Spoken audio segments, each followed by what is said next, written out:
পরিবারকে সুখময় পরিবার হিসেবে গড়ে তোলার জন্য, জীবনটাকে সুন্দরভাবে উপভোগ করার জন্য, এই পুরো জীবনটাকে শান্তিময় করে গড়ে তোলার জন্য তারা দিবারাত্রি পরিশ্রম করে যায়। কেন? এই জীবনটাকে সুখময় করার জন্য চাই শুধু টাকা আর টাকা। টাকা থাকলে সবকিছু অর্জন করা যাবে, এমনটাই আজকাল অধিকাংশ মানুষদের ধারণা। আমি বলতে চাচ্ছি যে আমাদের জীবনটা কি শুধু এসবের জন্যই? সবসময় আনন্দ মুহূর্তের মধ্য দিয়ে জীবনকে অতিবাহিত করার জন্য কি আমাদের এই দুনিয়াতে আসা? বন্ধু বান্ধবদের সঙ্গে আড্ডাবাজি করা, গান নিয়ে মাতামাতি করা, ফিল্ম দেখা, মুভি দেখা, এসবের জন্য কি আমাদের পৃথিবীতে আসা? এগুলো কি দুনিয়ার সার্থকতা? নাকি নামি দামি ব্র্যান্ডের পোশাক পরিধান করে রাস্তাঘাটে তম্ব ভরে বুক ফুলিয়ে অহংকারের সাথে চলাফেরা করা, এই জন্য কি আমাদের এই দুনিয়াতে আসা? এগুলো যেটাকে আমরা আমাদের জীবনের সফলতা হিসাবে মনে করছি, এটা আসলে আমাদের জীবনের সফলতা নয়।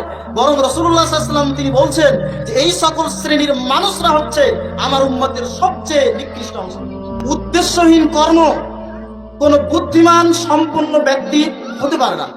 আপনি জ্ঞানী মানুষ, আপনি বুদ্ধিমান মানুষ, সচেতন মানুষ। জ্ঞানী মানুষরা সবসময় চিন্তা ভাবনা করে কথা বলে, চিন্তা ভাবনা করে উত্তর দেয়, চিন্তা ভাবনা করে তারা চলাফেরা করে। আপনি একটু ভাবুন, চিন্তা ভাবনা করুন, কেন আপনাকে আল্লাহ তাআলা পৃথিবীতে পাঠিয়েছেন? এর পিছনে উদ্দেশ্য কি? এই দুনিয়ার জীবনই কিন্তু আমাদের মূল লক্ষ্য, উদ্দেশ্য নয়। কারণ এই দুনিয়ার জীবনে যদি আমাদের জীবনের মূল উদ্দেশ্য হতো, তাহলে এই পৃথিবীটা আল্লাহর কাছে মূল্যহীন হতো না। দুঃখজনক হলো এটাই বাস্তব সত্য, আজকে সমাজের শতকরা 99% মানুষরাই, মুসলিম সমাজের মুসলিম মানুষরা হোক নর অথবা নারী, ইবাদতের প্রকৃত অর্থ তারা জানে না, ইবাদতের শারীরিক সংজ্ঞাটা তারা জানে না, ইবাদতের মূল নীতিমালা কি এই বিষয়ে অজ্ঞ। আমাদেরকে জানতে হবে ইবাদত কি, ইবাদত কাকে বলে। অডিও কল হোক কিংবা ভিডিও কল হোক, ঘন্টার পর ঘন্টা একে অন্যের সঙ্গে কথা বলা ইত্যাদি ইত্যাদি, এইরকম আনন্দ ফুর্তির মধ্য দিয়ে বর্তমান সমাজে অধিকাংশ তরুণ তরুণীরা, অধিকাংশ যুবক যুবতীরা তারা তাদের দিন এবং রাত সময়গুলোকে অতিবাহিত করে দেয়। আরো এক শ্রেণীর কিছু মানুষ এরকম দেখা যায় যে তারা হয়তো 8 ঘন্টা ডিউটি করবে, কাজ করবে, রাজমিস্ত্রি হতে পারে, কাঠমিস্ত্রি হতে পারে, কিংবা যে কোনো পেশার সঙ্গে যুক্ত থাকুক না কেন, তারা যতক্ষণ ডিউটি কাজ করে, কাজ করার পরে আবার তারা বাড়ি ফিরে আসে।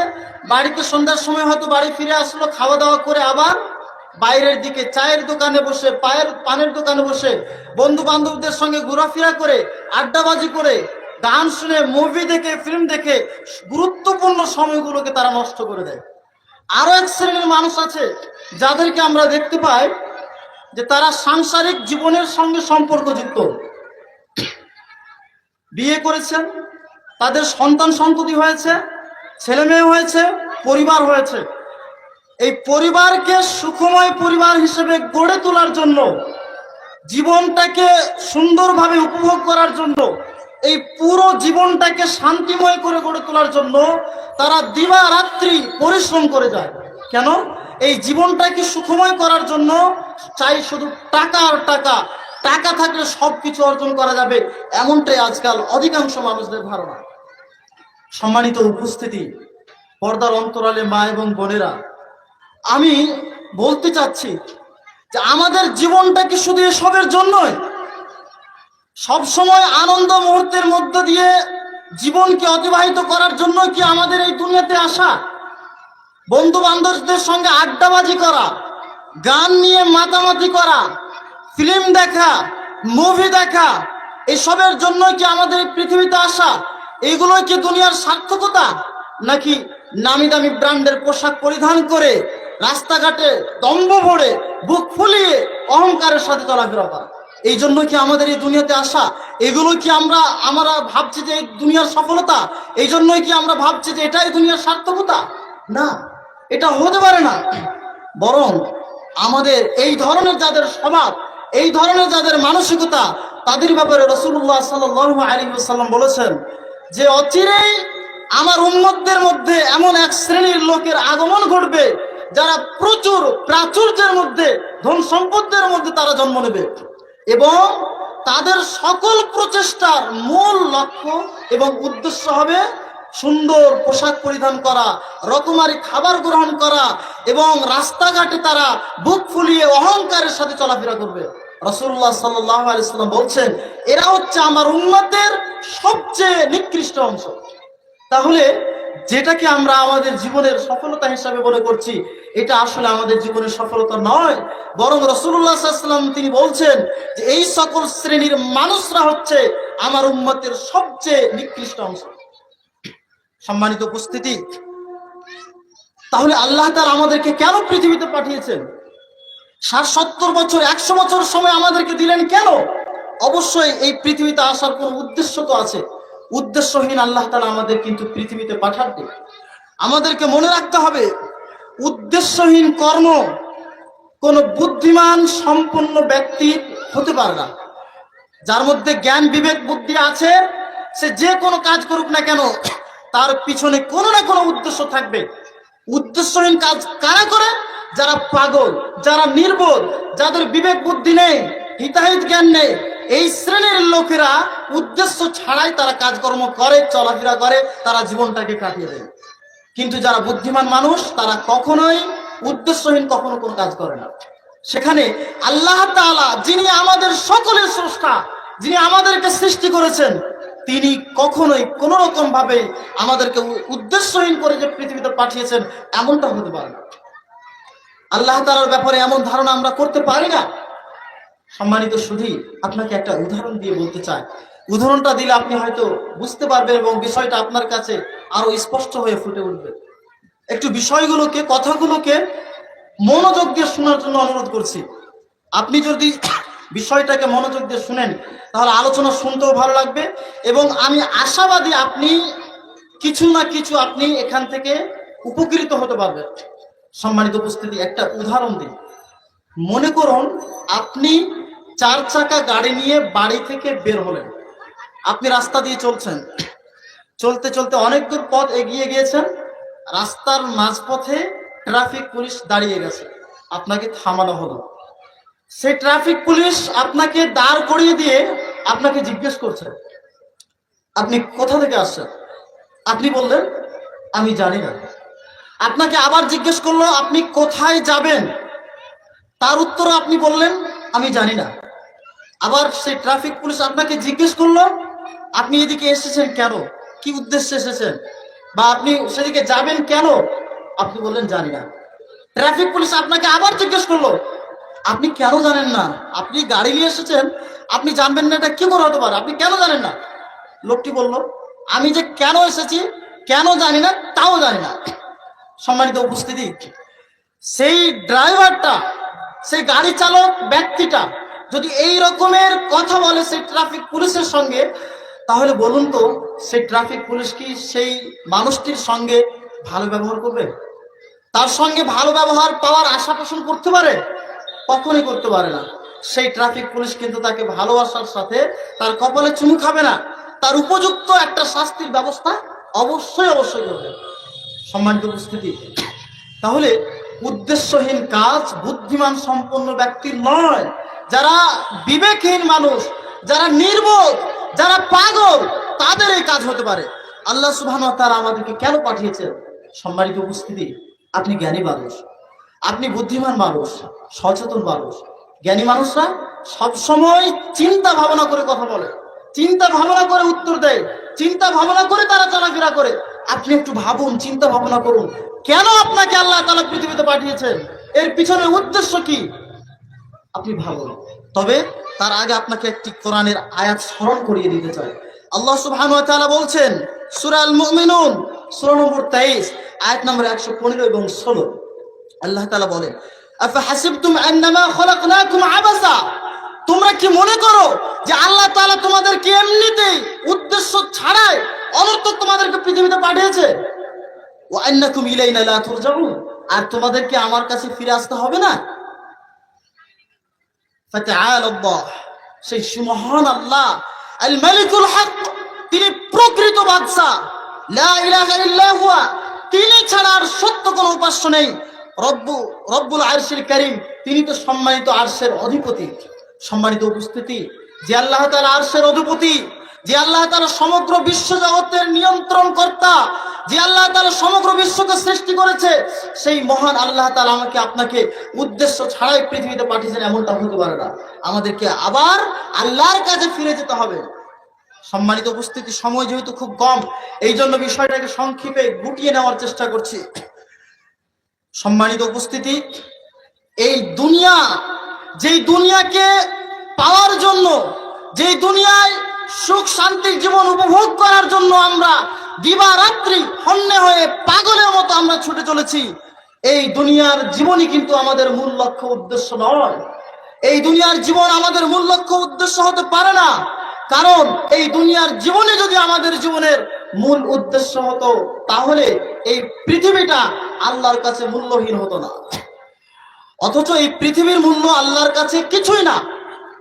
যেমন একটি হাদিসে এসেছে, সাহাল ইবনে সাদ রাদিয়াল্লাহু তাআলা আনহু থেকে বর্ণিত, তিনি বলছেন, রাসূলুল্লাহ সাল্লাল্লাহু আলাইহি ওয়াসাল্লাম বলেছেন, লাউ কানাতিদ দুনিয়া তা'দিলু ইনদাল্লাহ জানাহা বাউদাতিন মা সাকা কাফিরান মিনহা শারবাতা মাইন।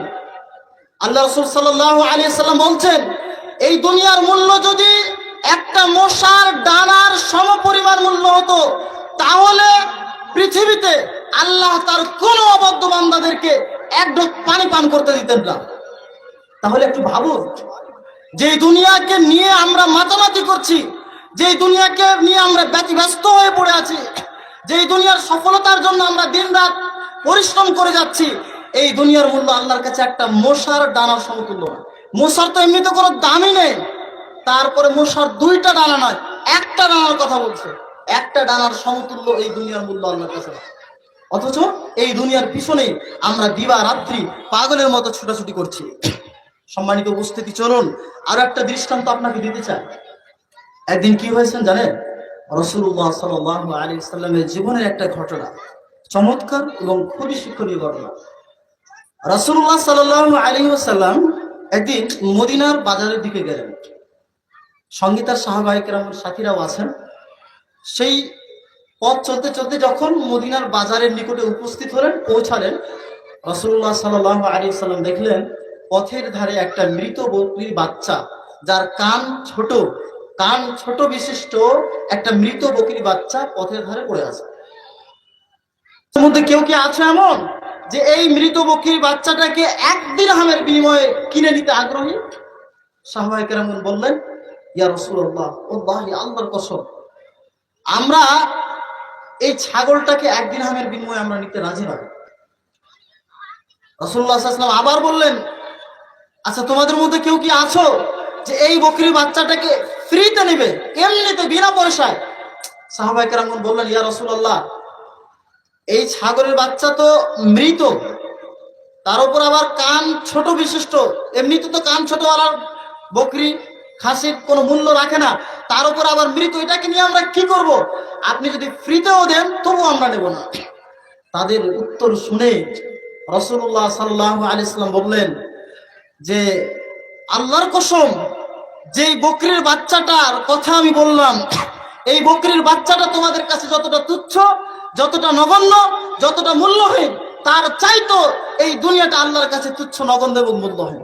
তাহলে দেখুন, এই দুনিয়াটা আল্লাহর কাছে কোনো মূল্যই নয়, আল্লাহর কাছে কোনো দামই রাখে না। অথচ এই দুনিয়ার পিছনে আমরা ছুটে চলেছি। এটাই হচ্ছে দুনিয়ার বাস্তবতা। এই দুনিয়ার পিছনে আমরা আমাদের জীবনকে একেবারে ক্ষয় করে দিচ্ছি। সম্মানিত উপস্থিতি, তারপরে বলতে চাই, যেই দুনিয়া ক্ষণস্থায়ী, সেই দুনিয়া কখনোই সুখ উপভোগ্য একমাত্র লক্ষ্য উদ্দেশ্য হতে পারে না। যেই দুনিয়া চিরস্থায়ী হবে, সেই দুনিয়া হবে আসল আমাদের লক্ষ্য এবং উদ্দেশ্য। আল্লাহ সুবহানাহু ওয়া তাআলা কোরআনুল কারীমে বলছেন, সূরাতুল আলা সূরা নম্বর 87 আয়াত নম্বর 16 এবং 17, এই দুটি আয়াতে আল্লাহ তাআলা আমাদের জীবনের বাস্তবতাকে তুলে ধরেছেন। আল্লাহ তাআলা বলছেন, বাল তুসিরুনাল হায়াতাদ দুনিয়া, বরং তোমরা দুনিয়ার জীবনকে প্রাধান্য দিচ্ছ, ওয়াল আখিরাতু খায়র, অথচ আখিরাতের জীবনই হচ্ছে উত্তম, ওয়া আবকা, এবং চিরস্থায়ী। তাহলে এই দুনিয়া হচ্ছে ক্ষণস্থায়ী, এই দুনিয়ার জীবন আমাদের মূল লক্ষ্য উদ্দেশ্য হতে পারে না। সম্মানিত উপস্থিতি, তাহলে কিন্তু প্রশ্ন থেকেই যাচ্ছে, তাহলে কেন এই জীবন? আল্লাহ তাআলা কেন আমাদেরকে একটা নির্দিষ্ট সময় দিয়ে পৃথিবীতে পাঠিয়েছেন? কেন আল্লাহ তাআলা আমাদেরকে পৃথিবীর বুকে শ্রেষ্ঠ সৃষ্টি করেছেন, এর উদ্দেশ্য বাকি। আসুন আমরা কোরআন অধ্যয়ন করি, হাদিস অধ্যয়ন করি। আমরা কোরআন যদি স্টাডি করি তাহলে দেখতে পাবো আমাদের জীবনের লক্ষ্য উদ্দেশ্য সম্পর্কে আল্লাহ তাআলা বলছেন সূরা জারিয়াত 16 নম্বর কাণ্ড 56 নম্বর আয়াত, ওয়ামা খালাকতুল জিন্না ওয়াল ইনসা ইল্লা লিয়াবুদুন। আল্লাহ তাআলা বলছেন আমি মানুষ এবং জিন জাতিকে সৃষ্টি করেছি কেবলমাত্র আমার ইবাদত করার জন্য। তাহলে এখানে আল্লাহ তাআলা মানব জীবনের মূল যে উদ্দেশ্য, মানব সৃষ্টির মূল উদ্দেশ্যের কথা আল্লাহ তাআলা ব্যক্ত করেছেন যে সমস্ত মানুষ এবং জিন কেবলমাত্র আল্লাহ তাআলার ইবাদত করবে, এই জন্য সৃষ্টি করেছেন।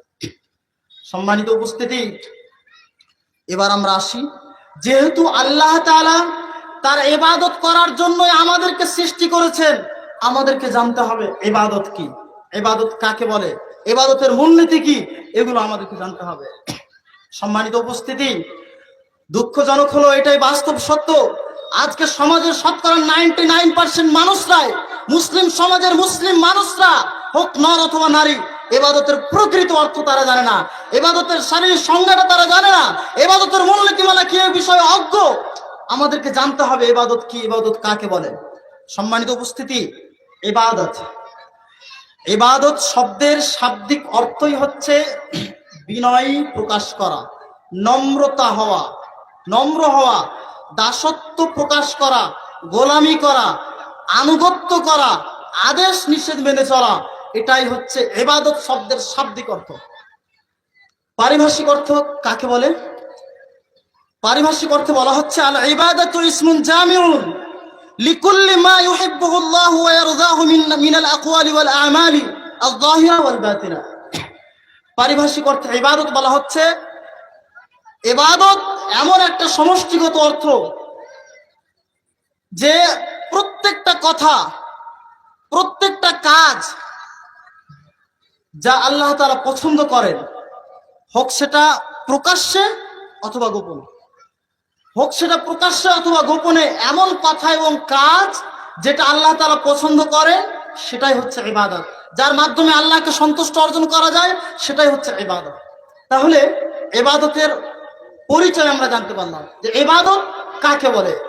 সম্মানিত উপস্থিতি, তাহলে ইবাদত শুধুমাত্র আমরা যে বিষয়ে ধারণা রাখি আর কি, যেটা আমাদের ধারণা, ইবাদতকে আমরা কেবলমাত্র সালাত, সিয়াম, যাকাত, দান, খয়রাত, সাদাকা এগুলোর মধ্যেই আমরা সীমাবদ্ধ করে ফেলেছি এবং আমরা শুধু ভাবছি এগুলোই হচ্ছে ইবাদত করব, সেটা প্রকাশ্যে হোক অথবা গোপনে হোক, মাধ্যমে আল্লাহ তাআলার সন্তুষ্টি অর্জন করা যাবে, যেটাকে আল্লাহ তাআলা পছন্দ করেন, ভালোবাসেন, সেটাই হচ্ছে ইবাদত। একজন মানুষ পথ হারিয়ে ফেলেছে, তাকে আপনি রাস্তা চিনিয়ে দিলেন, সেটা হচ্ছে ইবাদত। একজন মানুষ অসহায়ত্বের মধ্যে জীবনযাপন করছে, তার অসহায়ত্বকে দূরীকরণের জন্য আর্থিকভাবে কিছু সহযোগিতা করলেন, এটা হচ্ছে ইবাদত। একজন মানুষের সঙ্গে হাসি মুখে সাক্ষাৎ করলেন, তার সঙ্গে কথা বললেন, এটা হচ্ছে ইবাদত। একজন মানুষের সঙ্গে নম্র হয়ে ভদ্র হয়ে চলাফেরা করছেন, এটা হচ্ছে একটা ইবাদত। ইবাদত কি জিনিস আমরা আশা করছি সেটা বুঝতে পারছি। এমন প্রত্যেকটা কথা, প্রত্যেকটা কাজ, এমন প্রত্যেকটা চিন্তা ভাবনা যার মাধ্যমে আল্লাহকে সন্তুষ্ট করা যায়, যেটা আল্লাহ তাআলা ভালোবাসেন, পছন্দ করেন, সেটাই হচ্ছে ইবাদত। এবার আসি ইবাদতের মূল নীতিমালা কি। আমরা শুধু ইবাদত করেই যাব ভালো উদ্দেশ্য নিয়ে, তা করলে কিন্তু চলবে না। আমরা যা কিছু করব, যে সমস্ত কথা বলবো, যে সমস্ত আমল করব, আমাকে দেখতে হবে সেটা ইসলামী শরিয়া অনুযায়ী হচ্ছে কিনা, কোরআন সুন্নাহ দ্বারা সমর্থিত হচ্ছে কিনা, কোরআন সুন্নাহ সেটাকে সাপোর্ট করছে কিনা, এই বিষয়টা আমাদেরকে দেখতে হবে। যদি কোরআন সুন্নাহ বহির্ভূত কোনো কাজ হয় তাহলে সেটা কিন্তু আল্লাহর কাছে গৃহীত হবে না, আল্লাহ তাআলা সেটা কবুল করবেন না। এই সম্পর্কে আল্লাহর নবী মুহাম্মদুর রাসূলুল্লাহ সাল্লাল্লাহু আলাইহি সাল্লাম বলছেন, সহিহ বুখারীর 2697 নম্বর হাদিস, মান আহাদাসা ফি আমরিনা হাযা মা লাইসা মিনহু ফাহুয়া রাদ্দুন। যে ব্যক্তি এমন কোনো কথা বললো যা এর মধ্যে নেই, অর্থাৎ ইসলামের মধ্যে নেই, কোরআন হাদিসের মধ্যে নেই, তাহলে সেটা হচ্ছে রদ, সেটা হচ্ছে প্রত্যাখ্যাত, সেটা হচ্ছে বাতিল, সেটা আল্লাহর কাছে গ্রহণযোগ্য হবে না। অপর একটি হাদিসে এসেছে সহিহ মুসলিমের 4950, আল্লাহ রাসূল সাল্লাল্লাহু আলাইহি সাল্লাম বলছেন, মান আমিলা আমালান লাইসা আলাইহি আমরুনা ফাহুয়া রাদ্দুন। কোন ব্যক্তি এমন কোন কাজ করলো যার নির্দেশ আমার নেই, তাহলে সেটা হচ্ছে বাতিল, প্রত্যাখ্যাত, সেটা বর্জনীয়, সেটা আল্লাহ তাআলা গ্রহণ করবেন না। সম্মানিত উপস্থিতি, তাহলে ইবাদতের অর্থ কি? পারিভাষিক অর্থে ইবাদত কাকে বলে, ইবাদতের মূলনীতিমালা কি, এটা আমরা জানলাম। আমরা যা কিছু কাজ করব, আমল করব, কোরআন সুন্নাহ দ্বারা সেটা প্রমাণিত থাকতে হবে। কোরআন সুন্নাহ বহির্ভূত কোনো কাজ যদি হয়, সেটা আমি যতই ভালো উদ্দেশ্য নিয়ে করি না কেন, যতই নেক আশায় আমরা করি না কেন, সেটা আল্লাহর কাছে গ্রহণ হবে না। আল্লাহ রাসূল সাল্লাল্লাহু আলাইহি সাল্লাম অন্য একটি হাদিসে বলছেন, কুল্লু বিদআতিন যালালাহ ওয়া কুল্লু যালালাতিন ফিন্নার। আমরা এমন কোন কাজ যেটা করি, সেটা যদি কোরআন হাদিস দ্বারা প্রমাণিত না হয়, তাহলে ইসলামের শরিয়ায় সেটাকে বেদাত হিসেবে আখ্যায়িত করা হয়েছে। আর বেদাতের পরিণাম সম্পর্কে রাসূলুল্লাহ সাল্লাল্লাহু আলাইহি ওয়াসাল্লাম বলেছেন, কুল্লু বিদআতিন যালালাহ, প্রত্যেক বেদাত হচ্ছে ভ্রষ্টতা, ওয়া কুল্লু যালালাতিন ফিন্নার, এবং প্রত্যেক ভ্রষ্টতায় কি করবে, জাহান্নামের দিকে নিয়ে যাবে। সম্মানিত উপস্থিতি, তাহলে আসুন আল্লাহ তাআলা যে লক্ষ্য উদ্দেশ্য নিয়ে আমাদেরকে সৃষ্টি করেছেন, সেই লক্ষ্য উদ্দেশ্যের দিকে একটু ফিরে যায়। আমরা আমাদের জীবনের ব্যস্ততাটাকে একটু ভুলে যাই, আমরা একটু নীরব হই, একটু আপনি শান্ত হন। আপনার জীবনের এই পরিক্রমায় যে এসেছেন, এই জায়গায় এসে একটু থামুন, একটু দাঁড়ান। আপনাকে কেন আল্লাহ তাআলা পাঠিয়েছেন, কি উদ্দেশ্য নিয়ে আপনাকে সৃষ্টি করেছেন, সেই উদ্দেশ্য বাস্তবায়ন আপনি কতটুকু করছেন, একটু চিন্তা ভাবনা করুন। আল্লাহ তাআলার মূল লক্ষ্য উদ্দেশ্য হচ্ছে, আল্লাহ তাআলা সৃষ্টি করেছেন যাতে করে মানুষ এবং জিন তারা ইবাদত করে। আমি আপনি মহান আল্লাহ তাআলার ইবাদত করছি তো? ইবাদতের ব্যাপারে আমাদের সতর্কতা অবলম্বন আছে তো? আসুন আমরা নিজেকে নিয়ে একটু পর্যালোচনা করি। সম্মানিত উপস্থিতি, সময়ের মধ্যে যেহেতু শেষ করতে হবে, আর কয়েক মিনিট আছে, এই জন্য সামনের দিকে এগিয়ে যাচ্ছি। সম্মানিত উপস্থিতি, আমরা যদি আল্লাহ তাআলার ইবাদত করি, তাহলে কি হবে, আমাদের কি লাভ, আমাদের কি উপকার আছে, এই সম্পর্কে এক নজরে কয়েকটি কথা বলবো, যেহেতু সময় অল্প। আমরা যদি কোরআন হাদিস ভালোভাবে অধ্যয়ন করি, তাহলে বুঝতে পারবো। বিশেষভাবে কয়েকটি আয়াতের দলিল আপনাকে দিচ্ছি, আপনি স্মরণ রাখবেন, মনে রাখবেন। সূরা নাহল সূরা নম্বর 16 আয়াত নম্বর 97, সূরা মুমিন সূরা নম্বর 40 আয়াত নম্বর 40, সূরা তাহার 20 নম্বর সূরার 123 এবং 24 নম্বর আয়াত, সূরা হজ 22 নম্বর সূরার 77 নম্বর আয়াত। এছাড়াও আরো একাধিক আয়াত আছে কোরআনুল কারীমের মধ্যে। সেই আয়াতগুলো যদি আমরা ভালোভাবে অধ্যয়ন করি, তাহলে দেখতে পাবো, আমরা যদি আল্লাহ তাআলার ইবাদত করি, তাহলে আমাদের যে সব উপকারিতা আছে। ইবাদতের ফলে, এক নম্বর, ইবাদতের ফলে একজন মানুষ প্রকৃত মানুষ রূপে গড়ে উঠবে। ইবাদতের ফলে মানুষের পার্থিব জীবন সুখের হয়। ইবাদত করার ফলে মানুষের আত্মা এবং চরিত্র সুন্দর হয়। আল্লাহর ইবাদত করার ফলে মহান আল্লাহ তাআলা সে বান্দার প্রতি সন্তুষ্ট হন। আল্লাহর ইবাদত করলে পরকালের যে চিরস্থায়ী জীবন আছে, সেই জীবন চির সুখের হয়। আর ইবাদত যদি আমরা না করি, তাহলে দুনিয়ার জীবনটা আমাদের জন্য কঠিন হয়ে যাবে। দুনিয়ার জীবন আমাদের জন্য সংকীর্ণতাময় জীবন হয়ে উঠবে। এবং আমাদেরকে আর একটা বিষয় মনে রাখবেন, আল্লাহর ইবাদত এবং দাসত্বের মধ্যে, আল্লাহর গোলামি করার মধ্যে, আল্লাহর আদেশ নিষেধ, আল্লাহর বিধিবিধান মেনে চলার মধ্যেই আমাদের ইহকালীন এবং পরকালীন জীবনের প্রকৃত সাফল্য লুকিয়ে আছে। এই বিষয়টা আমাদেরকে ভুলে গেলে চলবে না। সম্মানিত উপস্থিতি, আমাদের জীবনের মূল লক্ষ্য উদ্দেশ্য নিয়ে বলছিলাম। আজকে আমাদের মানুষদের, সমাজের যারা চলাফেরা করে, তাদের দিকে যদি আমরা দেখি,